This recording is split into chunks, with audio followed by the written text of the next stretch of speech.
All right, so in this haircut, we are going to do some square layers all throughout the haircut. Now, my model wanted to keep the length on top. However, the top had a lot of inconsistencies. So what I did is I found the longest pieces of consistentness and cut very little off the top because, again, my model wanted to keep the top as long as possible. So you can see I'm not taking a lot off there, but I am cleaning it up, squaring it up, and making sure that all of the top is now the same length. It had a lot of inconsistencies, so it wasn't all the same length, but now, once I've completed cutting the top, you will find that it will be fluid and even all throughout the top. So I've just got done cutting the top right side. Now you can see I'm going to the left side, combing that hair straight up. And basically, again, you can see I'm not taking a whole lot off because, again, my model wanted to keep the length. I see time and time again where people come to me and say, listen, I told the guy who cut or the gal who cut my hair, I was growing the top, I wanted the length, or I was growing, maybe the length and down the center of my back, and the next thing I know, they cut it off. I like to really accommodate people who are growing their hair. If you are growing your hair, you want to take the bare minimum off. You don't want to set your model or your client back to have to keep growing. Or keep growing a lot.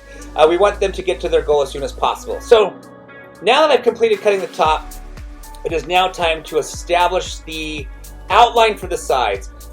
The sides and the back were not as big of a concern as far as keeping the length. He just wanted to make sure the top stayed long. So what we wanted to do is go through and keep the shape fluid and even throughout the rest of the haircut. So there was a lot of inconsistencies. My model actually tried to cut his hair on his own apparently, and there was a hole on the right side of his haircut, but we were able to kind of blend that all in. So right here you can see I'm just going through and cleaning up. Again, I wanted to keep it long, but cleaning up the outline throughout the bangs, throughout the right side, and then we'll do that as well on the back, and then we'll go through and create the interior layer. So right here I'm cutting the layers on the side. Again, it's not as critical that we kept the sides as long as we kept the top, but I do want to go through and clean up and make the shape all consistent and even.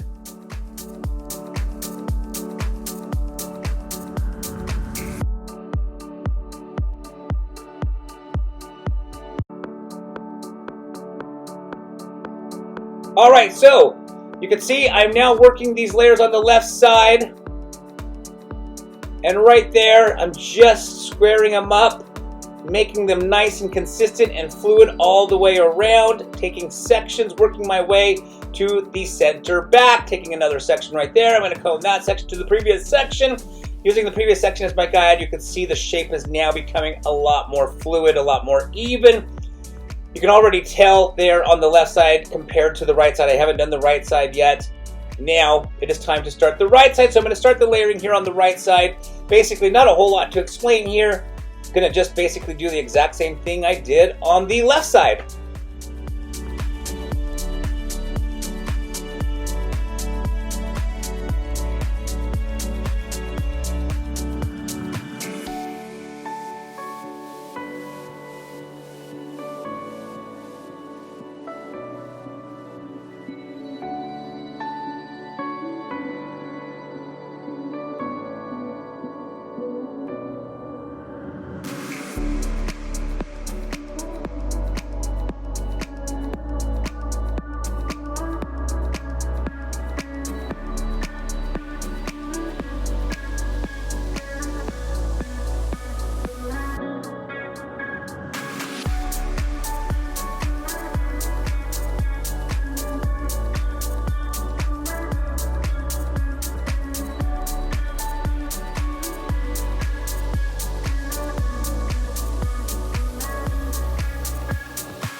All right, we've come to the end of this layered haircut. You can see the top is still just as long as it was when he came in, but the sides and back have a more fluid shape now to it. They're much more even.